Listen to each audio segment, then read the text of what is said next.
So my name is Matt Fritts. I'm happy to be here with you to talk about the topic of yoga, which is a very big topic. My original training is in yoga, and I've been teaching yoga for about 25 years, and I've only very recently started to guide meditation and share the little that I know about the Dharma with folks. So this is a great way, I thought, for me to be able to offer how these lineages of yoga and Buddhism interface for the benefit of our practice.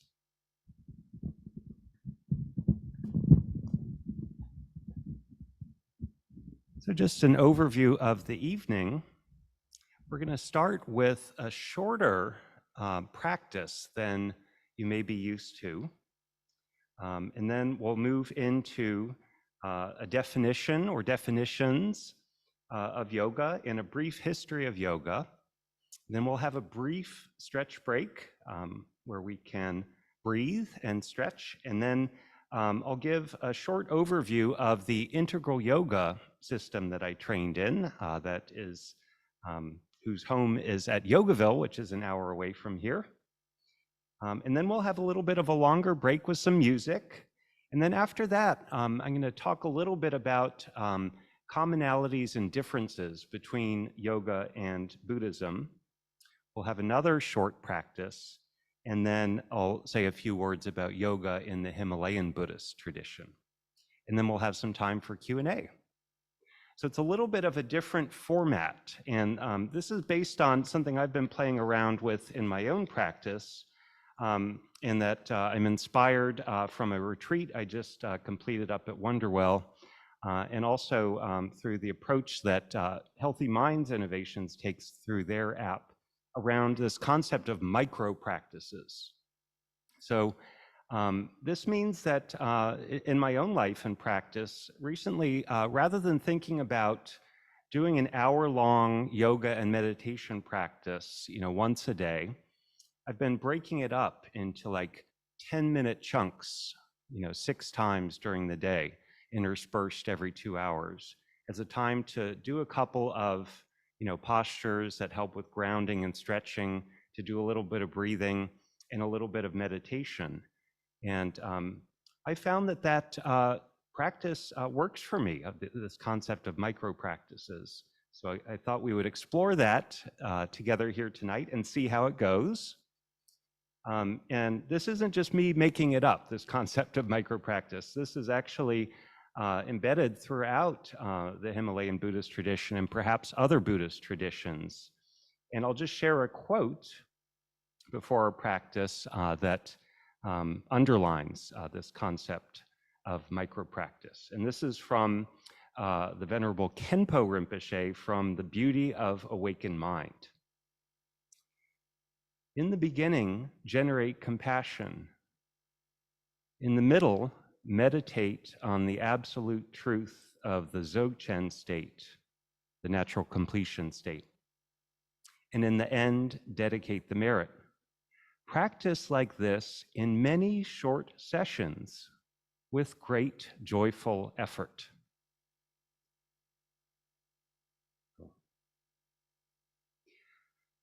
So before we enter into a short period to settle, as I was moving this music stand over for a place to put my notes, I noticed that on that music stand, there's a song called Sharanam, or Refuge. And I was like, wow, that is so cool. So I thought, that reminded me, why don't we take a moment just to identify and reconnect with our own sources of refuge? Another way to say that is our sources of safe direction. And these could be the traditional formulation of taking refuge in the Buddha, the Dharma, and the Sangha. Or it could be, if we don't identify as Buddhist, it could be recalling ancestors or spiritual guides, or any figure or loved one who inspires us and grounds our practice. Let's take a few moments here to settle into the body, and to call into our heart space, our sources of refuge.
And noticing how invoking our sources of refuge shifts how the body is showing up. Maybe there's a feeling of warmth in the heart, or a feeling of, I've arrived.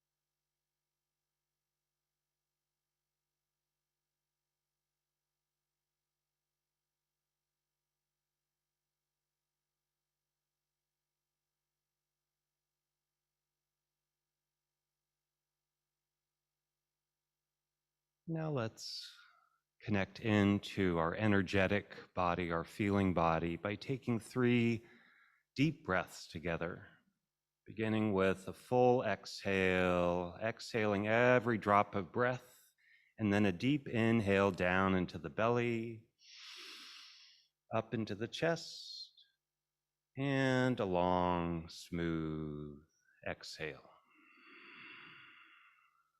And a couple more of these at your own pace.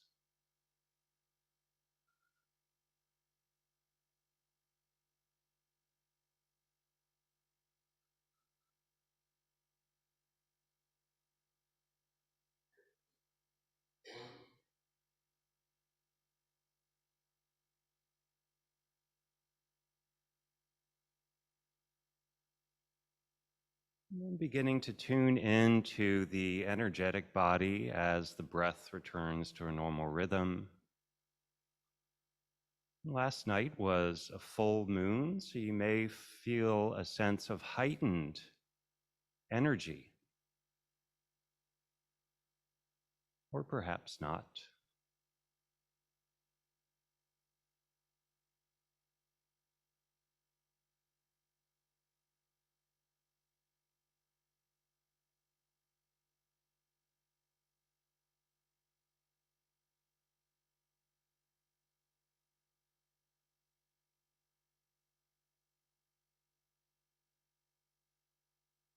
Just feeling, welcoming, honoring, however this body-mind is showing up right now.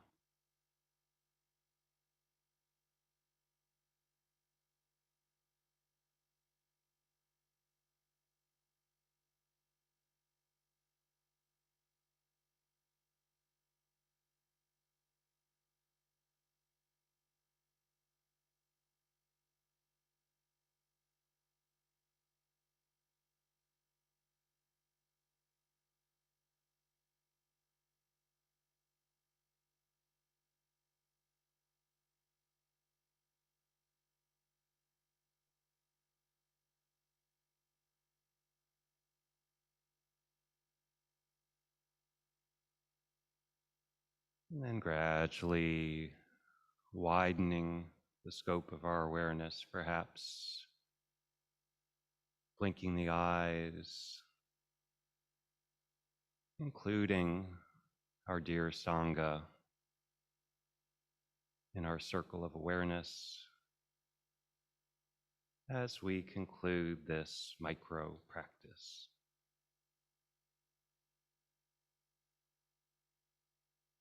We'll have more micro practices to come.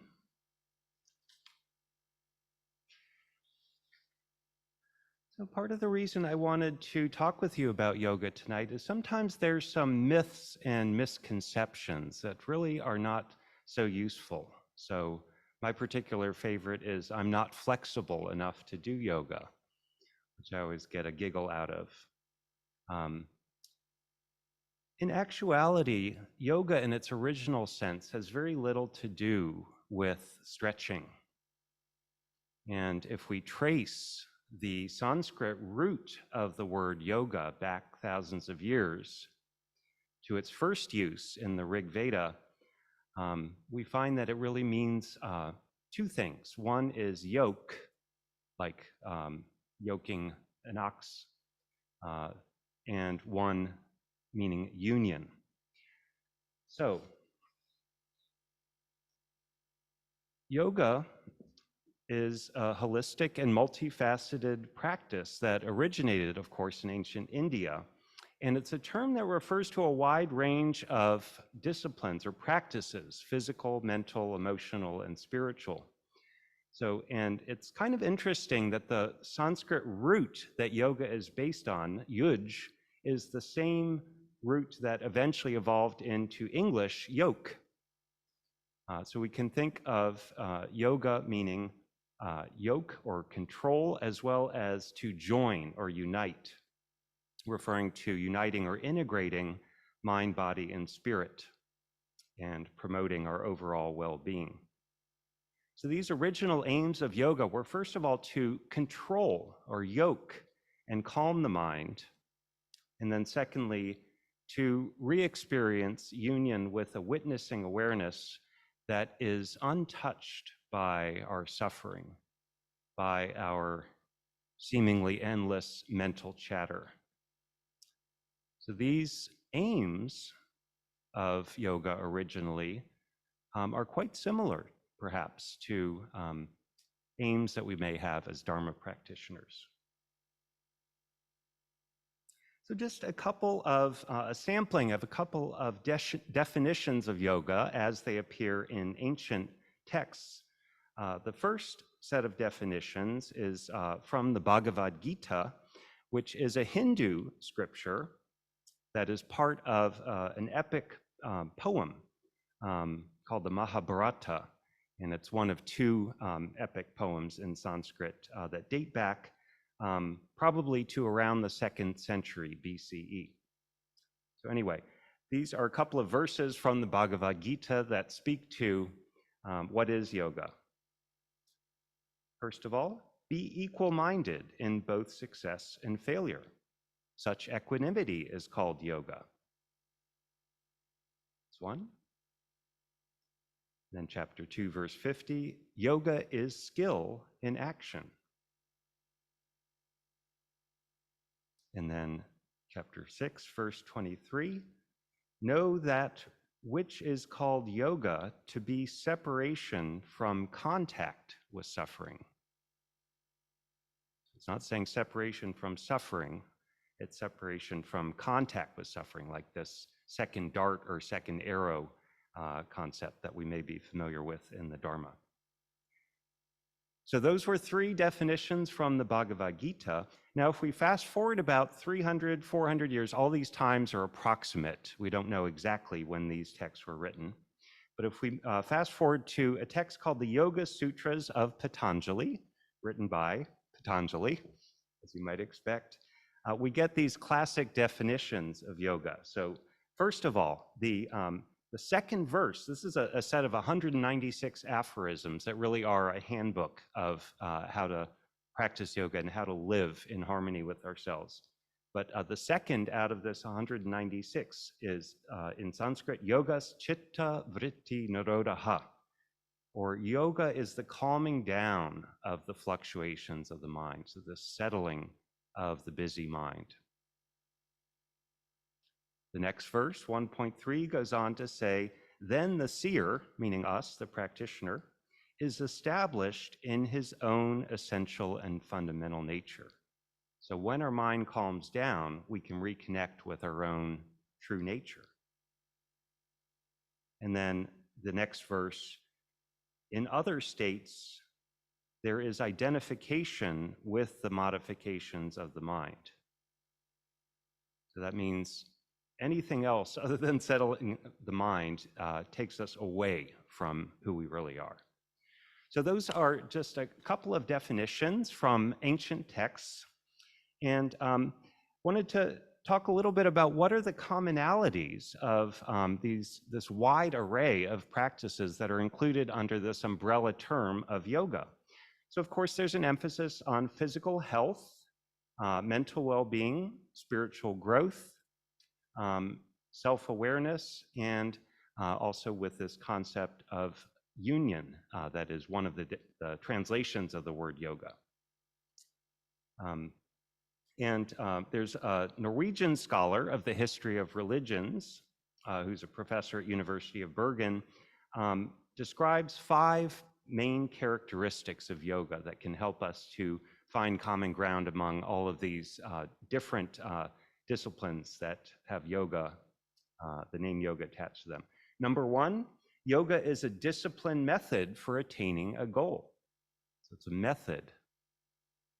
Number 2, yoga is a technique, or yogas, plural, are techniques for controlling the body and mind. A third common category or way to categorize this, yoga is the name of a school or a system of philosophy. A fourth is with a prefix attached to it, like hatha yoga, it's referring to a particular yoga technique.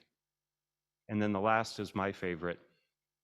Yoga is the goal of yoga practice. So, so it's kind of this, which came first, chicken or the egg thing, because, yoga is a method, but it's also the goal. So that, reminds us of non-dual awareness, and kind of like some part of us is already there in the goal. And at the same time, we need a method to get there, or to remind us and help us remember that we're already there. All right, I'm just going to talk for a couple more minutes before another micro practice, just about the history of yoga, just to give it context within the evolution of civilization, and to connect back in with Jean's talk a few weeks ago on the topic of one Dharma and the great history that she shared then. So the history of yoga is complicated. It goes back thousands of years. The dates are all approximate. A lot of this was passed along verbally, orally, before it was written down.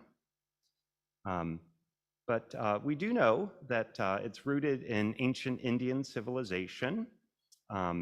And the origins can be traced back to the Indus Valley civilization, sometimes called the Harappan civilization, which flourished around 3000 to 1000 BCE, before the Common Era, so a long time ago, about 5,000 years ago. And that Indus Valley civilization is now modern-day India and Pakistan. And there are archaeological findings, such as seals, not the animal, but the symbol, depicting figures in yogic postures that are dated back archaeologically to around this time. So it's not just textual evidence, it's actual archaeological findings. And then the first mention that we have in an actual text of the root of the word yoga is back in the Rig Veda. This is a really ancient text that goes back to around 3000 to 2000 BCE. And it's the Rig Veda is the oldest known Sanskrit text. And actually, it's among the oldest extant texts in any Indo-European language. So the first mention of yoga is in that Rig Veda. And then fast forward about another 1,000 years, yoga reappears in the way that we're used to hearing about yoga in the Upanishads, which are later texts that are after the Vedas, which include the Rig Veda. And the Upanishads are, they deal with kind of the meditation philosophy, consciousness, a little bit of philosophy and ontological knowledge. So we get that reference to yoga within the Upanishads. And then the Buddha came in the 5th and 6th centuries BCE. And at the time that Shakyamuni Buddha lived, yoga was continuing to develop as a systematic study and practice within the ancient India's ascetic and Shramana or pre-Buddhist movements. But spirituality in general, around the time that Shakyamuni Buddha came, it was kind of going into a bit of a dark spell. It was kind of a dark period. Things were diminishing a bit. And then around the 1st or 2nd century BCE was the first writing down, the first systematic codification of these oral yoga teachings by the sage Patanjali, who wrote this book, the Yoga Sutras of Patanjali, which I quoted from earlier when I was listing a few definitions of yoga. And this is that book that consists of these pithy phrases, these aphorisms. There's 196 of them. And quiz time, how many do you think, how many of those 196 have to do with postures? Just wild guess. 5. Close? 5 is a good guess. It's actually lower, it's 3. And they all deal with how do you sit in meditation. So yes. And these Yoga Sutras, I'll go into them later about kind of some of the philosophy that's embedded in them. So then, yoga evolved over the intervening years of the Common Era and became more and more diversified to include more and more practices, which I'll cover later after the break. And then if we move forward into the 18th and 19th centuries, yoga faced some suppression when India was being colonized during the British colonial era. And because the British authorities perceived it as a threat to their control over India's cultural identity.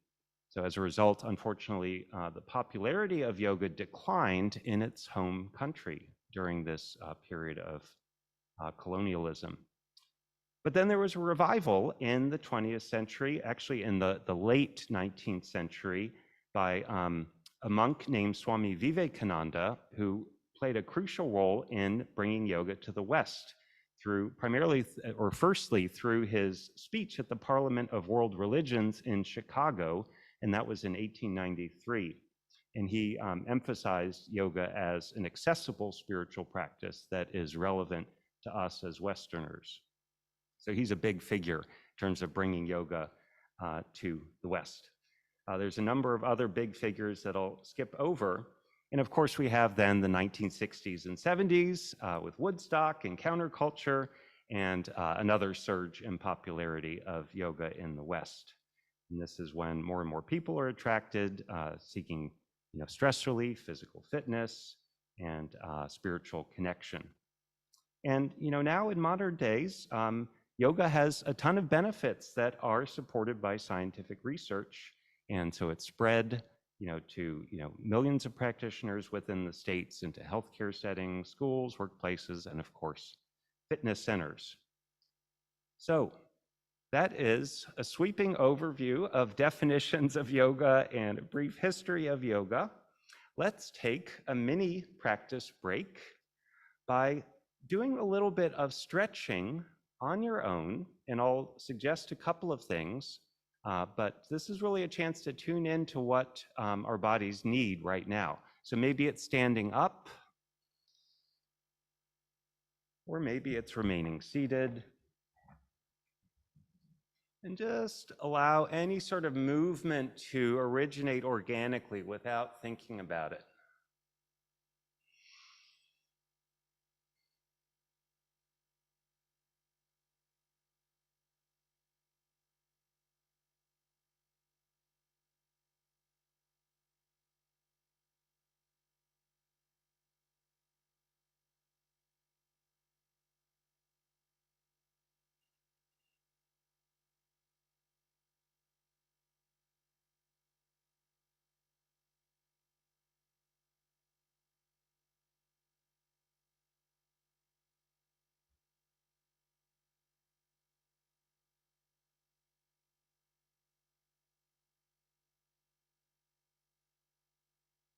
We'll have another minute or two to follow the body's lead, and maybe that involves some slow walking.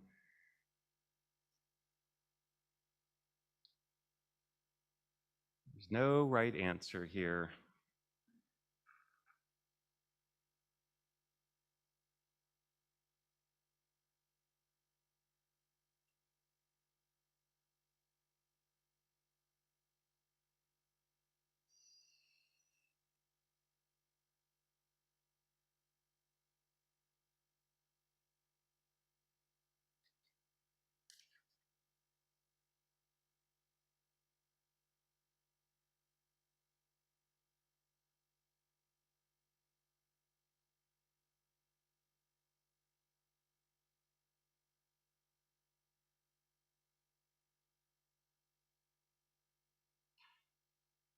So whenever the body calls for returning to our seat, we follow that lead without rushing. And as we're reestablishing our seat, I'll share another of these aphorisms from the Yoga Sutra of Patanjali, one of those three that relate to asana. And this is Sthira Sukham Asanam. So our seat, our meditation posture is steady and comfortable. So Patanjali is not saying we need to be in full lotus or anything, but steady and comfortable and stable. So once we find that steady, comfortable, stable seat, let's take those 3 deep breaths together. Again, beginning with a full exhale, squeezing out all the stale air, and then that deep inhale down into the belly, up into the chest, and then that smooth, long exhale. And twice more at your own pace.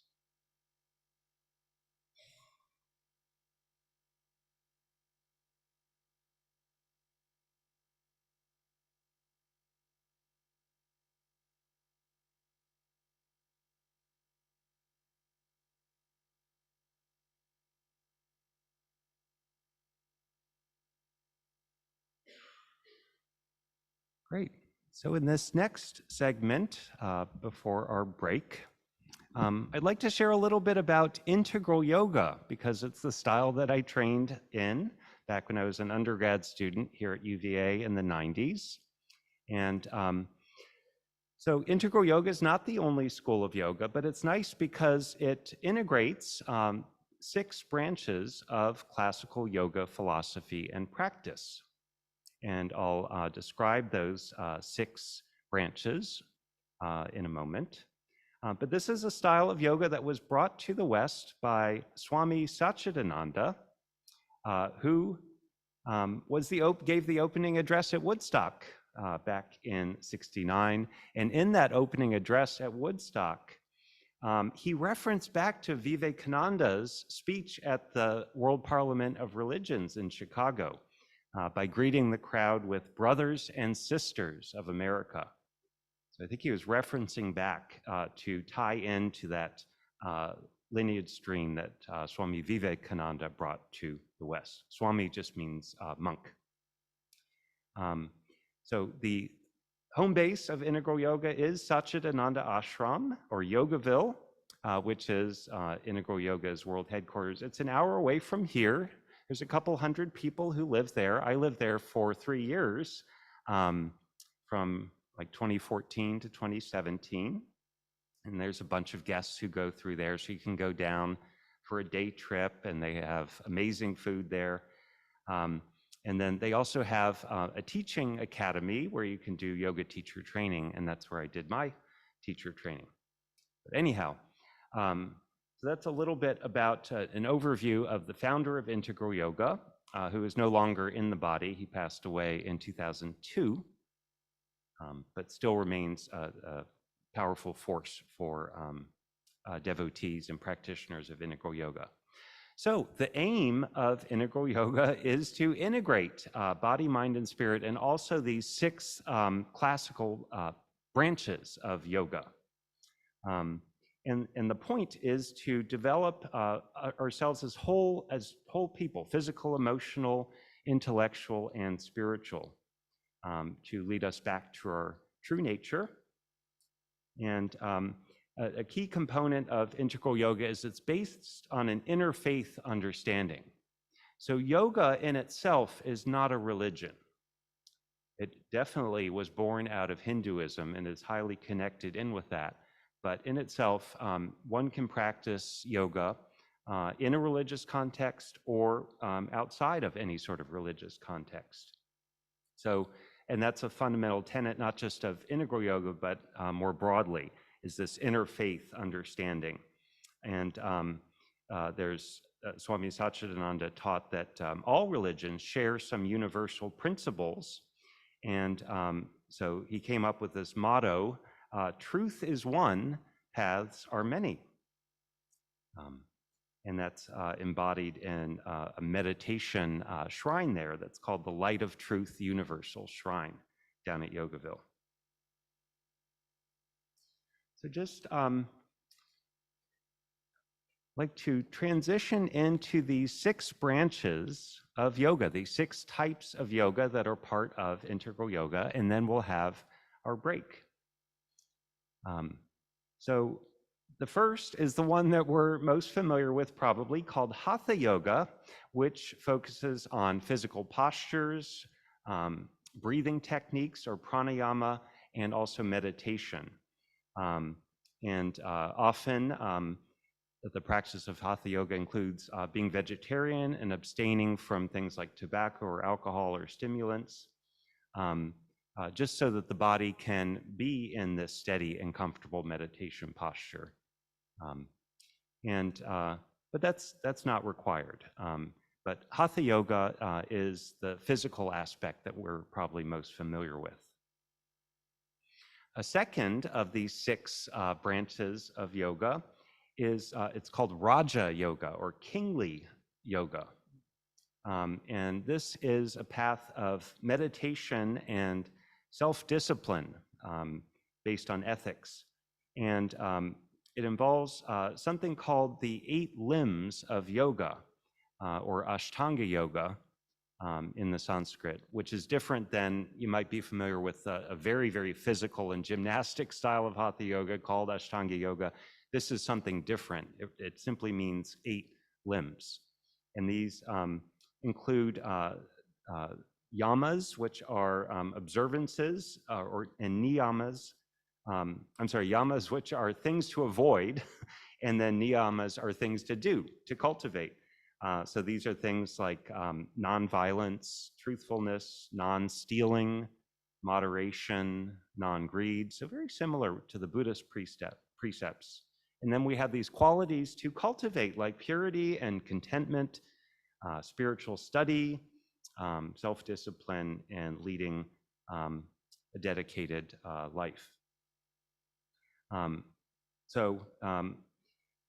The actual techniques that are part of this Ashtanga yoga, these 8 limbs of yoga, beyond these observances and these restraints, are the physical postures, the breathing, something called pratyahara or inward focus, withdrawal of the senses, and then of course we have concentration, meditation, and then samadhi. So many parallels here to Buddhist meditation practice. Okay, so we have 4 more of these branches of integral yoga, which are the classical styles of yoga. The next one is Bhakti Yoga, and I love this one. It focuses on the heart and opening the heart to love and devotion. And in the Bhagavad Gita and the Yoga Sutras of Patanjali, it's asserted that total love and surrender to God, however we understand the principle of God, helps us along the path to enlightenment in a way that sometimes more intellectual ways cannot. So the practices of bhakti yoga include things like kirtan, which is call and response chanting, prayer, puja, which means a worship service, and we'll have a chance to connect in a little bit with this in the music that we'll play during the break. Okay, so last three of these types of or branches of integral yoga. Karma yoga means selfless service. So it's giving without expectation of a return. And so selfless service is really a central practice in the yogic tradition. And it can be small things like maybe you gave someone a ride to our gathering tonight, or maybe you helped set up or are planning to help close up. So things like that can be incorporated into our daily practice. And then the last two branches, jnana yoga, or the path of wisdom, involves things like analysis and study and asking ourselves questions like, who am I really? And so this may sound familiar in terms of our insight meditation practice. There's a lot of parallels into Vipassana meditation. And then finally, we have our sixth branch is called japa yoga, which is repeating a mantra, which is a way to stabilize the mind. And and so that's kind of the essence of a portable approach that is easiest to access and carry our mantra around with us throughout the day. So that was a broad overview of 6 branches of classical yoga. So during the break, we're going to play from a chanting by Krishna Das, who many of you may know, from an album called Door of Faith. And the track that we'll listen to is God is Real, and it's a mashup with another one called Hare Ram. So it's a chance to, again, sort of let this all sink into the heart space. And we'll take a 10-minute break and then gather back here at 2 minutes till 8.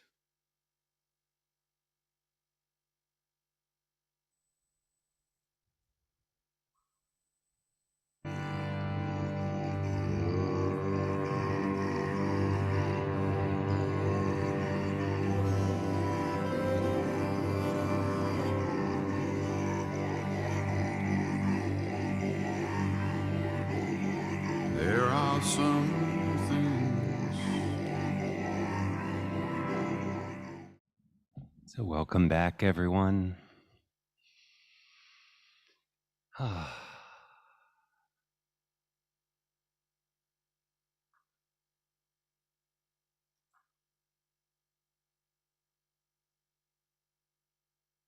So one of my hopes in sharing this topic tonight was to offer some practical tools from yoga that we can build into our daily life. Whether it's some simple stretches, whether it's taking a pause to connect in with devotion and love, whether it's saying a few mantras, or doing a random act of kindness, the karma yoga tradition, or formally practicing meditation in Raja Yoga. These are all tools that we can put in our toolbox as Dharma practitioners. I'm not exactly sure why I thought having 14 pages of notes was a good idea. So I'm going to step on the gas pedal a little bit for this last segment, and which is around how does yoga specifically relate to Buddhism, and what are some of the commonalities, what are the differences, and then we'll just touch our toes in the water of yoga in the Himalayan Buddhist tradition. So common features, both yoga and Buddhism have their roots in ancient India, going back to the Vedic civilization around 1500 BCE. And there's some fundamental philosophical concepts. So they both Hinduism, out of which yoga arose, and Buddhism posit that there is suffering, that there is impermanence, and that suffering arises from our attachment and craving, and to some extent ignorance, or not seeing things how they are. And both of these paths, in the Vedic tradition with yoga and in Buddhism, there's a way out of that cycle of samsara. The way out is a little bit different, and what out looks like is a little bit different. So in Hinduism, in the Vedanta, the goal is one of liberation or moksha outside of this cycle of samsara, whereas it's a little different in Buddhism in that it's characterized as nirvana, or an awakening or enlightenment. So some small differences between the ultimate goal. And there are some important philosophical differences. Most importantly, probably, is that in the Vedanta, coming out of Hinduism, there's this concept of the Atman, or kind of a higher self that exists, and that we kind of have a goal in that system to reunite with this higher self. Whereas in Buddhism, this self doesn't really exist fundamentally from its own side. There's not an inherently existing mat sitting right here. There's a collection of parts that all depend on causes and conditions that I label as mat. But in Buddhist philosophy, there isn't that kind of reified self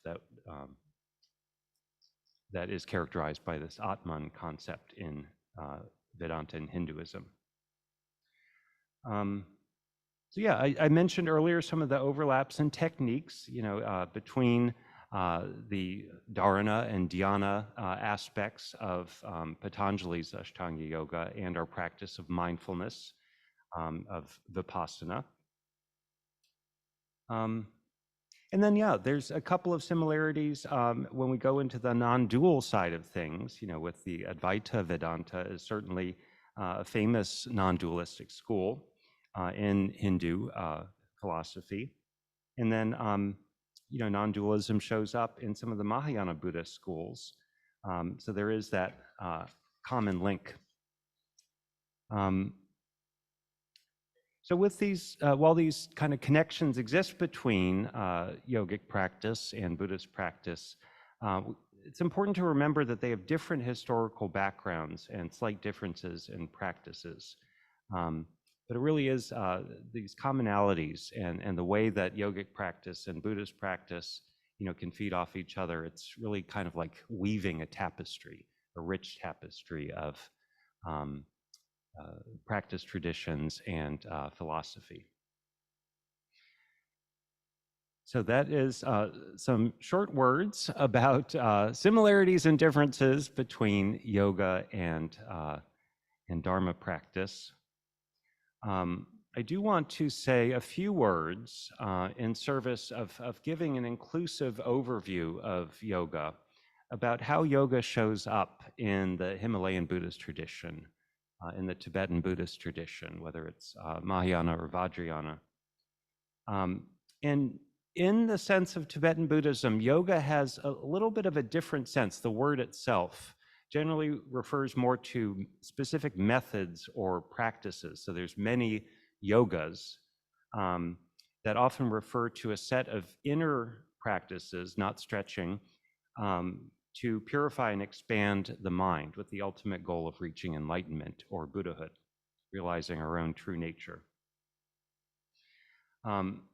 So when yoga philosophy and practice came to Tibet, it evolved and started to incorporate some of the unique Tibetan cultural elements.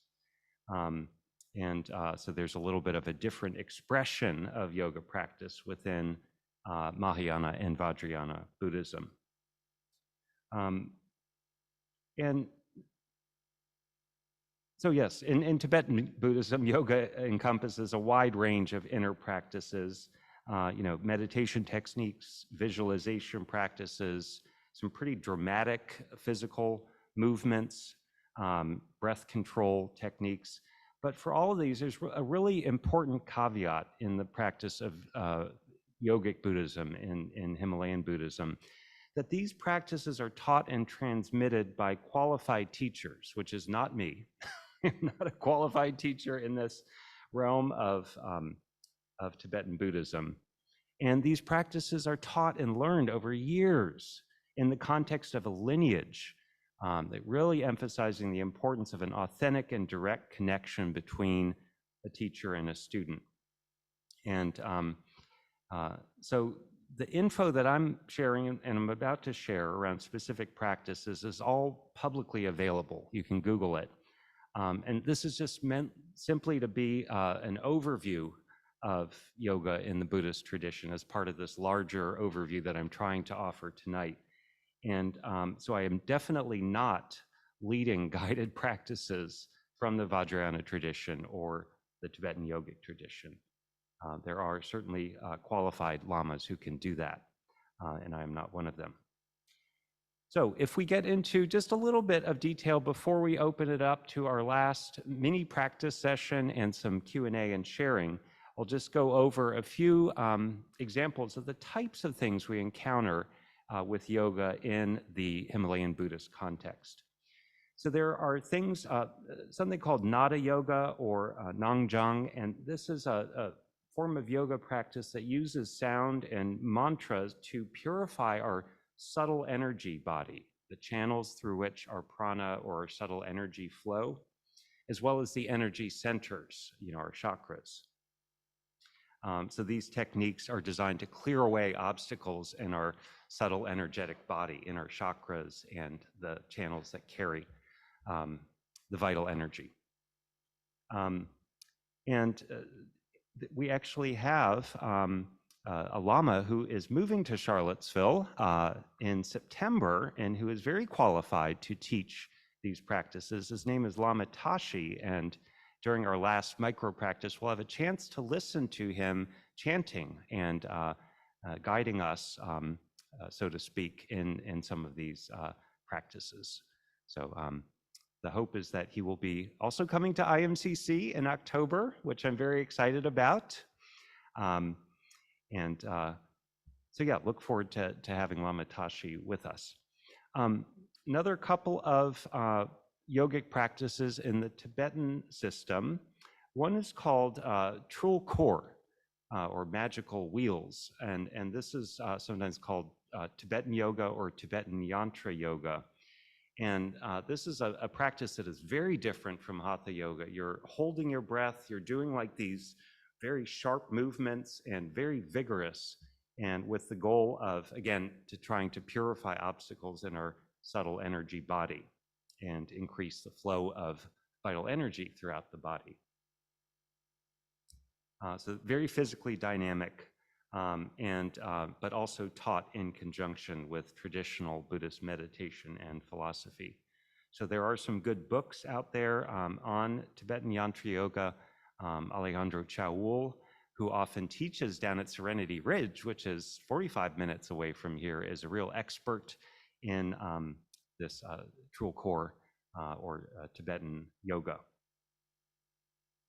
And then there's also the practice of Sa Lung, which is related to Trul Kor in terms of its intention to purify our subtle energy, and is also part of this larger arc of teachings that bring in the body in quite forceful ways. So this practice of Sa Lung, there's breathing techniques, there's visualization, there's energetic locks or bandhas to control the flow of energy. So again, these are advanced practices that are taught within the context of lineage and having a qualified teacher. And so the guidance of a qualified teacher is really crucial to understanding the nuances and potential pitfalls of these more advanced practices, just to ensure our safety and progress on the path. The last set of yogic practices in the Himalayan Buddhist tradition that I'll briefly mention is called the 6 yogas of Naropa. And again, these are advanced practices that are attributed to the Indian Buddhist master Naropa, who lived around 1100 of the Common Era, so about 1200 years ago. And these 6 yogas of Naropa are an essential part of Vajrayana or tantric practice. And they each focus on a specific aspect of spiritual development and inner transformation. So I won't go into a lot of detail about these because they're very advanced, but they involve things like tumo, which is a practice that generates inner heat through particular breathing techniques and visualizations. There's a practice called illusory body yoga, where we're focusing on dissolving our ordinary perception of the physical body and sort of picturing it and recognizing it as illusory. And then there's a practice in the 6 yogas of Naropa called clear light yoga, which focuses on recognizing and sustaining the luminous and pristine nature of consciousness. By recognizing this clear light, including during sleep and during dreams, that increases our ability to reach that state of clear light at the time of our death, which is considered to be a very important time in terms of the potential to reach enlightenment. So just 3 more out of this set of the 6 yogas of Naropa. There's a practice called the consciousness transference, or POA, which refers to transferring one's consciousness at the time of death into a so-called pure land. There's also a bardo yoga that involves working with the intermediate state, or bardo, this liminal space between lives. And then, of course, the practice of dream yoga, which is essentially a practice of lucid dreaming. And by practicing that, it's said that we can gain insights into nature of mind and reality. So that's an overview of the 6 yogas of Naropa. Again, these are advanced and profound practices traditionally transmitted from qualified masters in the context of an authentic lineage. So these practices do require careful guidance and commitment to ensure our safety and progress on the path. So just in conclusion, before we go into our last micro practice and sharing session, throughout history, yoga has evolved and adapted to the cultures that it's been part of and assimilated all sorts of influences. And so we can think of yoga as a broad spectrum of practices ranging from traditional to contemporary, and can be used, depending on very different motivations, whether we're looking for stress relief or physical fitness or spiritual exploration and deepening. Yoga's journey from its ancient origins in India to its global recognition today exemplifies, I think, its adaptability and relevance to changing times. And I'm sure that yoga will continue to evolve and remain a profound practice that can bridge cultures, connect ourselves with our inner selves, and promote physical, mental, and spiritual well-being amidst the complexities of our modern lives. Whew.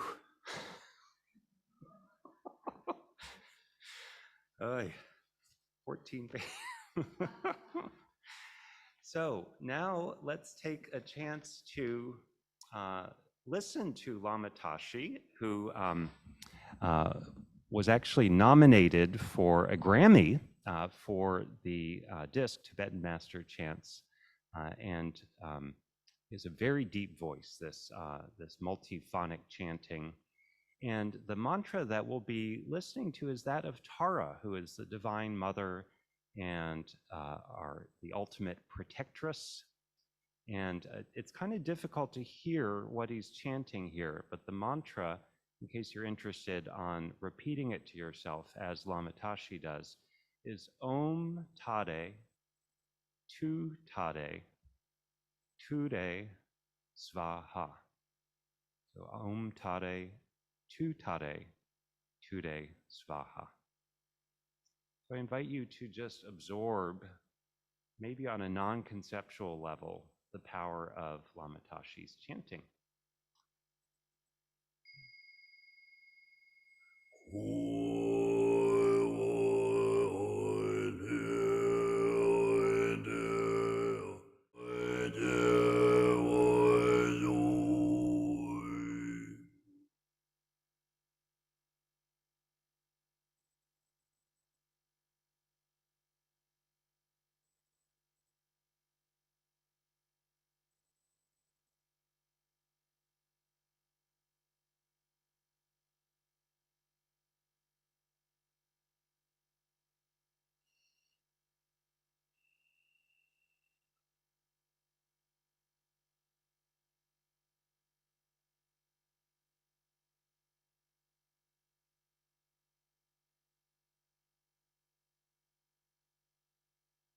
We have a few minutes for sharing,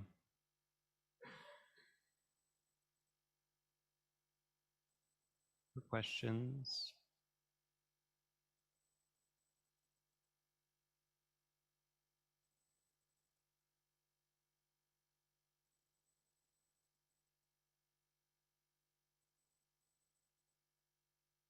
Or we can bask in the glow of that chant.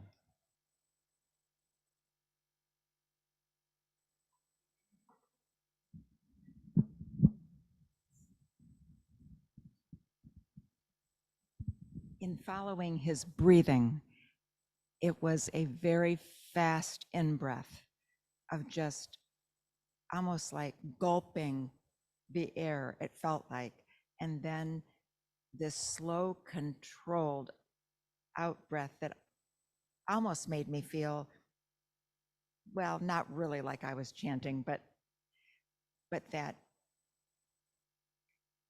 whole energy that you just get in your chest, in your torso. It was really big. I don't know how to say. It was just really a lot of energy experience. Thanks, Jane. I think big is a great word for it.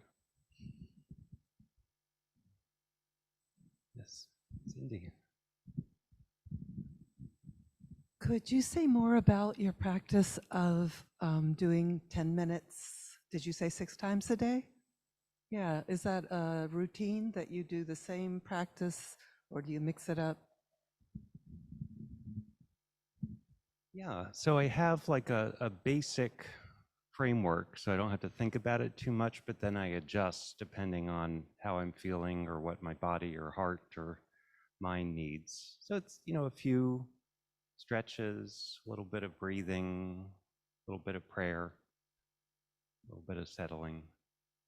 Yeah.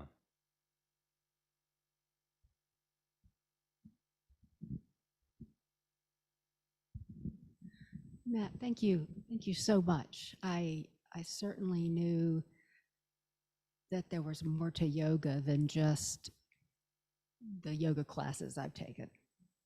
So that was a wonderful overview and really maybe a jumping off place to do some further exploration. Certainly yoga is a way to enter the body when my mind's really busy. So, thank you. Thank you. Would anyone on Zoom like to share?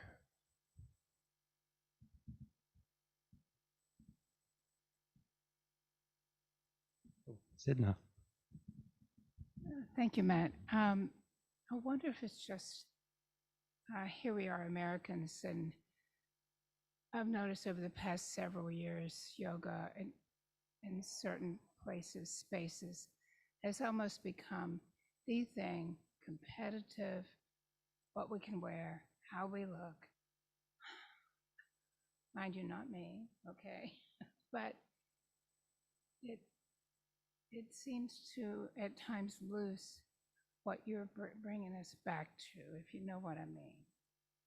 I've just now gone back to it after an injury with an old yoga teacher who does more of what you're talking about. And I am very grateful for that. But you've put out a lineage of this that makes much more sense, that ties it in with what we're doing here compared to all the flashy clothes and blah, blah, blah. You know what I mean? Just, I'm surprised there's not a Yoga America or reality yoga TV. Maybe there is, I don't know.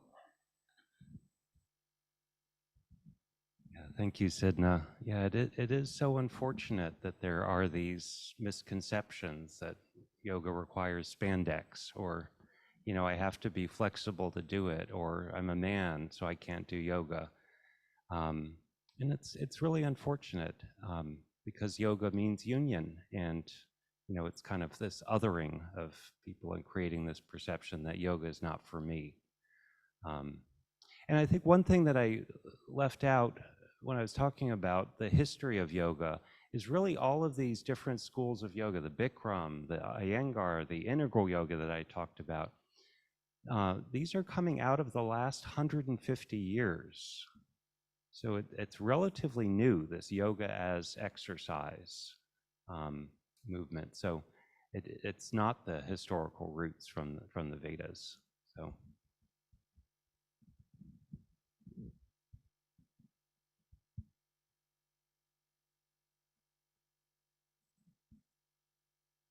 Yes.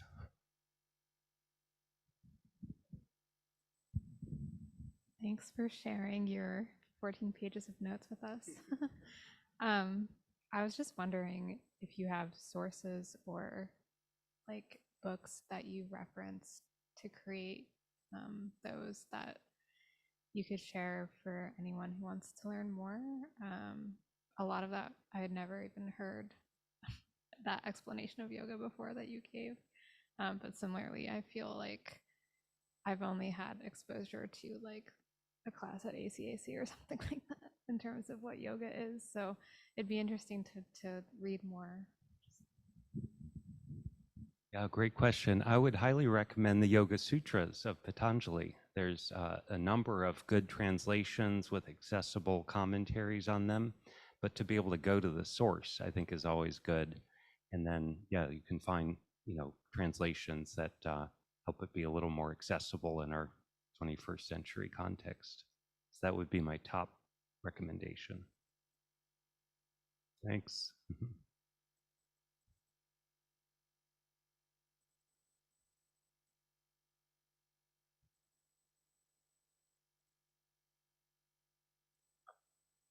Well, okay, friend. Oh, did you have something else?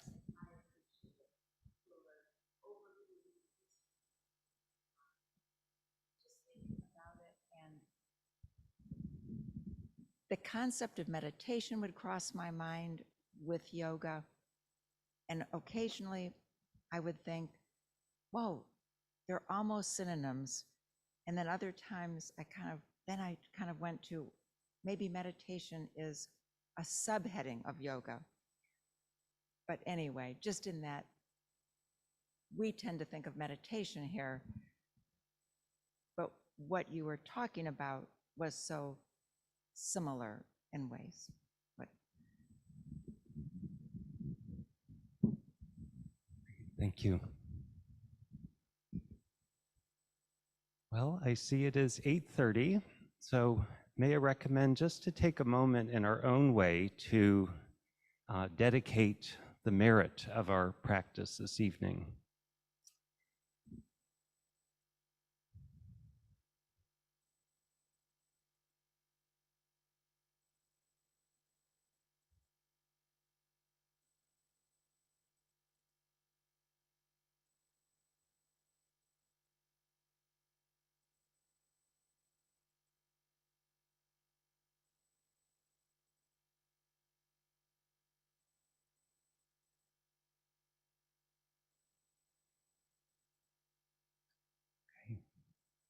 Thank you for your practice, and have a great evening.